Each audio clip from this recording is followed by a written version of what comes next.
ఈ మాటలు వినేవాళ్ళ అదృష్టం మారుతుంది. ప్రతిరోజు ఉదయం లేచిన వెంటనే నేను శ్రీమంతుడిని అని అనుకోండి. మీ మనస్సు ఆ శక్తిని ఆకర్షిస్తుంది.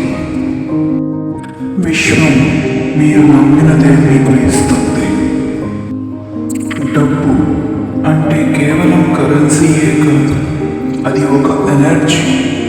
ఆ ఎనర్జీని మీరు నమ్మితే అది మీ దగ్గరకు వస్తుంది.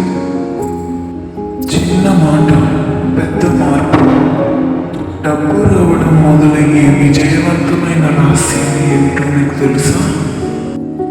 మీ మనస్సులో డబ్బు వస్తుంది అనే విత్తనాన్ని నాటండి. ఎందుకంటే విశ్వం మీరు ఏమి ఆలోచిస్తారో అదే మీకు ఇస్తుంది. ప్రతిరోజు ఉదయం నేను సంపన్నుణ్ణి అని 3 సార్లు అనుకోండి. అవి మీ ఆలోచనలను మార్చి అదృష్టాన్ని తీసుకువస్తాయి. ప్రతి అదృష్టం వెనుక మీ మనస్సు ఉంటుంది. మీ మనస్సులో ఉండే కోరికలే అదృష్ట రూపంలో మిమ్మల్ని వరిస్తాయి. నమ్మండి, ఆకర్షించండి, ధనవంతులు